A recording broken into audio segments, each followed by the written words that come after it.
I'm Josh Thomas, monk.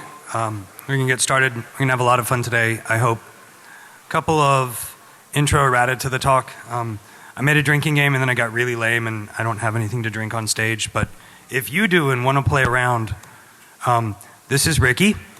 Ricky likes to drink. If you see Ricky, take a drink. He'll come up a lot. So,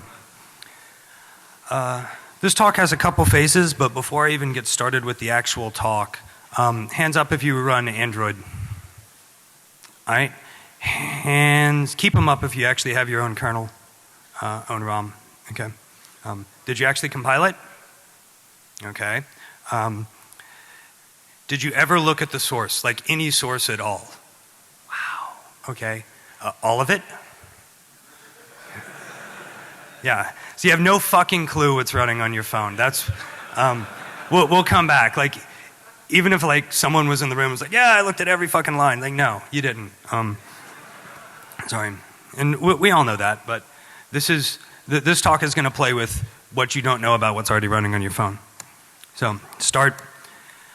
I wanted to skip this because personally I really don't like these slides, but given what I'm going to be talking about, I guess I needed a little bit of background, so why you should trust me. Don't, if this makes logical sense to you, thank you, man, then believe me. If not, have fun with the tools I'm going to show you. These are my opinions, not my employer's, and the tools in the second half of the prezzo are really, yeah, they're fun, they're playful, they're offensive, whatever. The whole point of me open sourcing them is we don't know these type of tools exist. Let's learn about these tools. Let's figure out how to protect against them. I'm not really talking O-days. We'll get to that in a second, and I'll get on a tirade. But this is post O-day, post X. Like, I'm in the system. We've, as a community, don't really ever look at that type of persistence and how to protect against it. So I'm going to show you how I, as an attacker, would do things. And then maybe we can all start figuring out how to protect against me. So I'm going to talk about boring ass things, and then I'm going to talk about the actual war games that we're going to talk about today, and then we'll go through a couple scenarios on my tools and what they do. Then we'll wrap up at the very end. So, BoutiqueKit. I hear malware, I hear rootkits, I fucking think spam. It's boring, it's really, really boring. It makes money, you know, someone wants to pop 50,000 boxes so they can do something.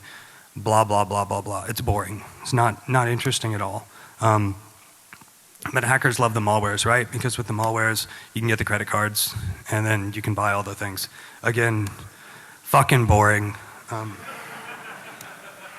So, it is, right? I mean, it's not innovation. There's nothing new. It's normally not actually anything sexy at all. It's just iterative, boring. You don't have to do anything cool because you don't really care if your bots get popped, right? I mean, that's not the point. You know you're going to lose them. You know you can just pop another 50,000 next month. It just goes back and forth. Everything's disposable. No one's specifically targeted. Boring. If you want to know more about that mentality, Mudge did a great keynote 2 years ago. And pretty much everything he's talked about since then kind of talks about that symbiotic relationship and how that's boring. Whatever. Our real fun. For every game, we need rules, right? So what do we need? We need 2 players, we need game mechanics, and we need goals for a game. Player 1. I wonder who player 1 is. I'm going to go with player 1 is any government worldwide, any state-sponsored organization, so you're talking people with a lot of money, or corporations with a lot of money. You know, bad guys, right? Maybe more bad guys. Prepping for it. Maybe more bad guys. Player 2. So we've got a lot of money on player 1. Who's player 2? Ooh.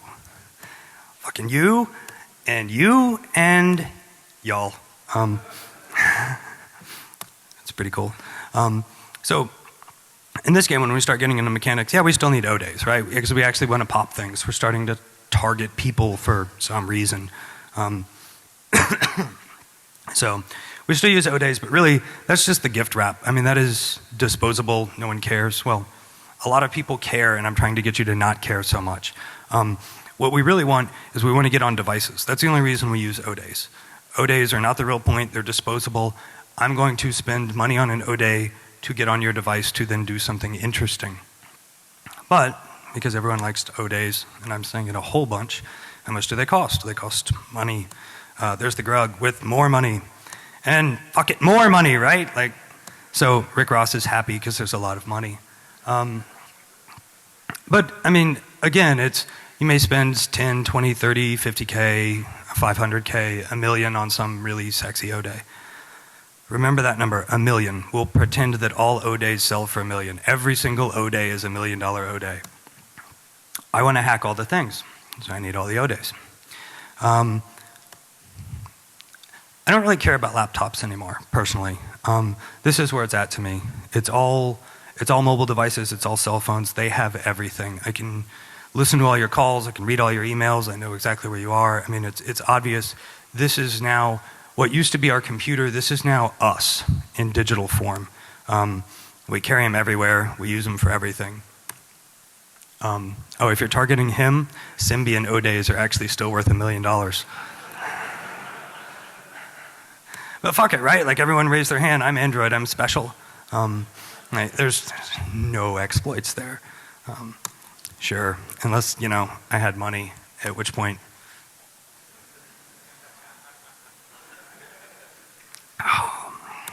So, we've got game mechanics for this type of world. What we're really doing is we're taking an O-day, we're jumping on the device. So, what I care about is that kit, whatever that implant is I'm putting on a device, that's where the real money is. That's what's doing something. And I mean, let your minds run wild. What would you want to do on someone's phone? Whatever that is, that's what you're doing. Doing that type of coding is boring. Those are just lame-ass developers in cube farms cranking out code. It's typical software. It's boring. It takes dev time. People have a real job. But it costs money too. Typically, it costs a lot more money than an O-day. Typically, it costs a fuck ton more than an O-day. Think about it, right? If you're trying to do something sexy, $1 million for an O-day, $20 million for whatever you're going to do. Which do you not want to lose? Especially if you know when you bought that O-day it's got a shelf life. What you really, really, really care about is protecting that large investment, not this disposable thing that you bought that, maybe around 2 months, maybe around 6 months. So we get a little more disturbed. That's okay. What do we want? We want all the data. That's what your cell phone is. That's what I want. I want everything. So we've got all of our players. Let's have a game. Who's going to win this game? How long is it going to take? Very, very, very short. And I wonder who won. Yeah, they won. Every time. No one is even remotely capable of writing the tools right now that can detect against advanced things. Because we're not looking at it. We're still focused on malware and spam and all the boring shit. So, if I'm writing $20 million worth of code, I want to protect that investment. I want to protect it lots. I want to make sure that it's never found. I want to make sure that it's deep. It's not something that's going to pop up on McAfee. It's not something that's going to pop up on the New York Times front page that we found X doing Y. This needs to never, ever exist. So, again, because we kind of picked on him a little earlier, the Gruck actually does talk about quite a bit of these things, at least in a theoretical thing on Twitter, which is always kind of fun. But what we don't want is we never want our gear to show up, because that will make Rick sad. And we don't want a sad Rick. We want a happy Rick. So we're going to hide. We're going to hide deep. We're going to have a lot of fun hiding.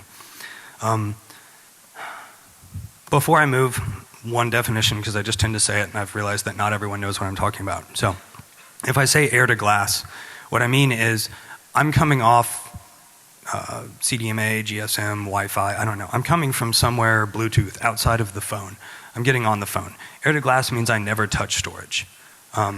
So I've got an implant, it's in a device.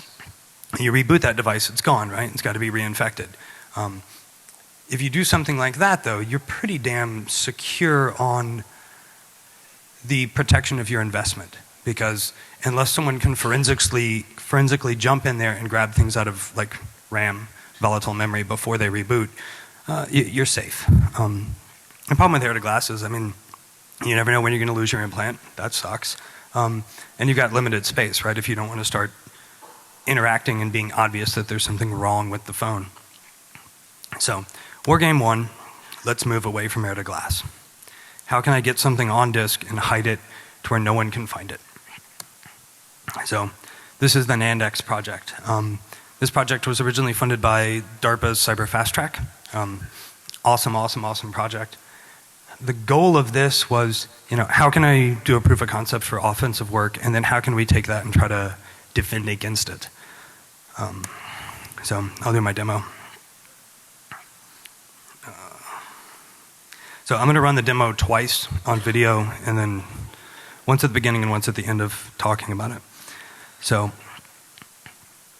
what we have on the, is it not showing up?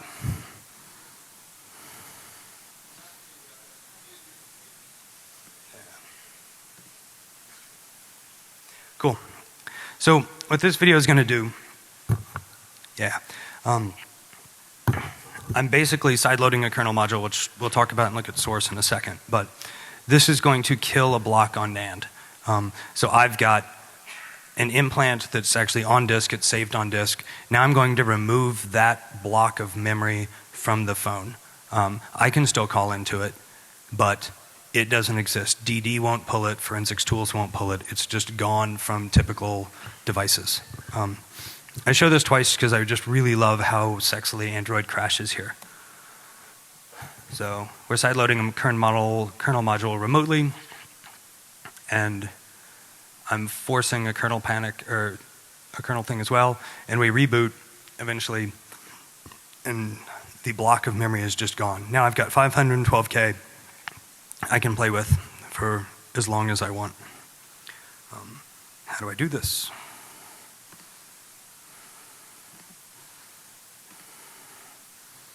Sweet. How NAND works. Let's start there. So NAND is very complicated. You've got little bitty buckets that hold an electron. If there's an electron in there, you've got a 1. If there's no electron, it's a 0. That's basic binary. That's how this hardware works. EEs decided to say, hey, these little buckets that hold 1 bit need to be organized into pages.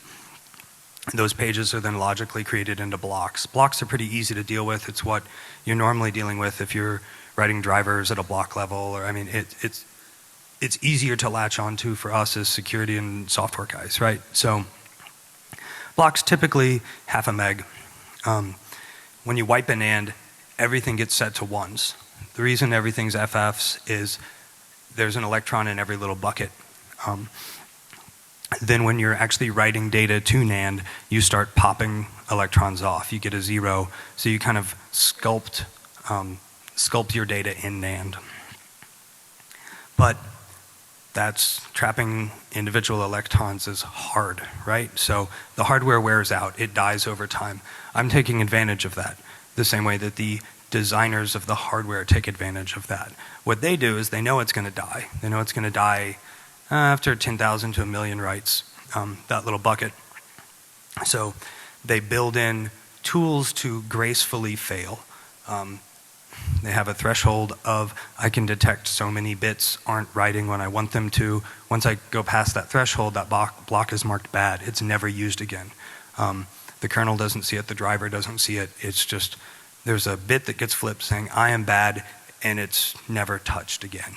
Anything that goes through the driver, the very first thing in the driver code goes, is this block bad? If it's marked bad, the driver just says, no, it's not there. So that's handled in the bad block table, which is typically stored on NAND itself, right? So NAND actually has a table somewhere saying, you can trust this block, you can't trust this block. In NAND, there's 2 types that we see. Typically, we see managed NAND, which has a little embedded controller where all that logic goes. On some NAND, like Sony phones, that's actually built into the kernel. The kernel deals with it. For how NANDX works, it's really irrelevant where that code is. The code that's open source on GitHub is attacking the raw NANDs just because it was easier to stay in kernel land. Everyone kind of gets that better. Raw NAND has a very complicated driver because it's got to do all this wear leveling and all this bit checking and ECC values and whatnot. Wear leveling is proprietary and closed. We don't really care about for this. I go into way more detail in other talks, so if you're interested in this deck, it's also online. But we're going to attack the MTD subsystem, which is like this super epic, massive driver for Linux that a ton of things are run through. I'll attack it again in a little bit. But for NAND, it manages how everything's working. So we can get into that driver and start arbitrarily saying this block's bad, but go ahead and let me write data to it. Go ahead and let me read from it again. Let's just make sure no one else can but me. Can we do that? Yeah, thanks. So if I wanted to hide in NAND in general, you know, once you kind of figure out blocks get marked bad and then they disappear, you're like, oh, I can do that at a shit ton of levels, right? I could do that at the file system, but the file system then has like trailing pointers and stuff to data that just got removed, which is why you see that horrible crash on screen. MTD subsystem's much lower. It's clean. I forget the actual number of lines of code that I had to change, but it was like 30, something like that. Like it was tiny. And then I've got full control. So it's an Android. It's also in Linux. So any device you see that's running Linux or a Linux variant, or maybe sudo based off Linux or inspired by Linux, start thinking SCADA, things like that as well. I mean, everything that's running the hardware is susceptible to this type of attack. Everything that is running software sudo based on this code is also susceptible. When I started the project, I expected full hardware. I didn't have to do that. I just had to buy a shit ton of phones. I bought a ton of phones. I started playing with them. I found one that had full MTD. Like the whole NAND was basically managed by MTD. There was no Turing thing built in to manage NAND. So I was like, sweet, this is really easy to code on. I created a couple of unit tests because that's what you do, right? So I created a unit test that basically just killed arbitrarily read and wrote data to a block of NAND, marked it bad, checked that nothing else could see it, and then read and write again. Yeah, so the code was ungodly simple, and if you are actually interested in how I'm pulling it off, I spent more time writing notes in the source code that I checked into GitHub than I actually did the coding. I tried to just walk line by line of exactly how everything works. But in a nutshell, I'm grabbing a block, I'm erasing it, writing dead beef all over it, I'm making it disappear from the system, writing dead beef again, and then reading it back out just to kind of show that we've got full arbitrary control. Oh, and for the demo, then I'm doing a double release on the driver just to force a reboot of the phone, because when I do that, then it reads back the bad block table from NAND and the thing disappears. So the demo that I have the video for, I kill block 37, just kind of arbitrarily picked that block. That's where a system, or yes, Android.settings is stored, so it's no longer there. That phone is, I've got it with me if anyone wants to play with it. It's quirky. But yeah, so I can take data, it's gone from the system, and yet I can still arbitrarily read and write. I took these phones after I did this, full factory reset, dead beef is still there.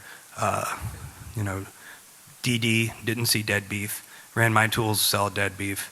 Another factory reset, you know, throw other ROMs on there, do a whole bunch of things. The phone's completely stable, and it's just dead beef all over it. I've got like a quarter of the NAND that's just dead beef and nothing sees it. That's pretty fun. Thanks.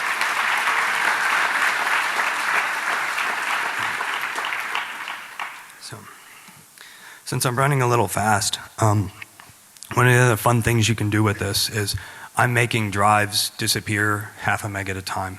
And after half a meg, I'm forcing a reboot, but you don't have to. You can just disappear the drive under the OS. You can disappear the whole damn drive. and nothing can recover that device at that point. It's just gone. When you start talking cell phones, it's like, dude, that fucking sucks. It's like, that's like $600 and it's inconvenient. You get pissed off. If that's SCADA, like that gets scary real quick. Because it's remote. I don't care if it's remote. I mean, and it's not patchable. You can't recover because there's no drive there. Like the hardware goes, no, dude, there's no storage space left, and it's just dead. You've got to replace the device. So, yeah. So that was the first. Cool. Yeah, and it's all on GitHub if you want to read about it. I've got links, but it's basically my name and then Nandex. I've got a paper that goes into great, ridiculous detail on how NAND works, and then a bunch of source code and the presentation. And I mean, it's out there. There's no fix that I can see. So, since this is kind of an offensive for defensive type of a talk, if you can think of a better way to protect against this, I'd love to hear it. I really would, because it's based off an assumption that the guys that originally sat down with pen and paper on a napkin and figured out how NAND would work, they made an assumption that it had to fail. And I mean, the hardware is based on that. The hardware is built on that assumption. The software on top of it's built on that assumption. And there's nothing that can keep me from taking advantage of that. So as long as there's NAND around, we can hide. And we can hide deep. None of our tools can pull it out right now. Any tool that you can start kind of thinking about how I could protect against this starts failing real quick. Like, yeah, I can wipe everything on boot that's in a bad block table. Not really. You can't validate that. Since blocks do go bad, how do you validate that you wiped it or not? I mean, and if I'm at that low of a layer, I can just block it anyway.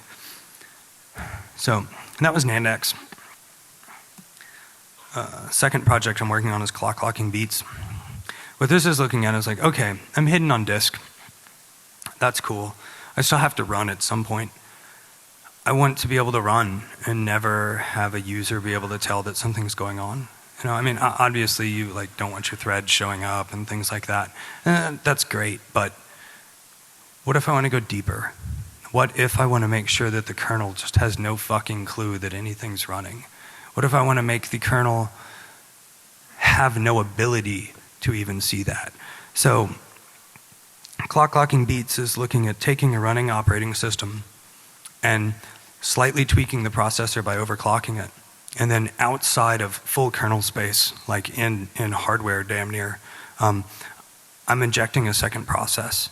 It's a thread that runs outside of the kernel that I manage myself.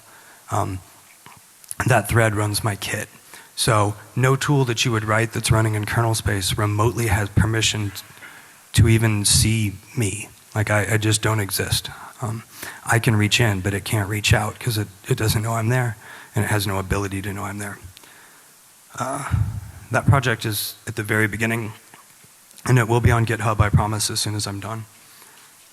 Wow, I'm going to finish so early. Whatever.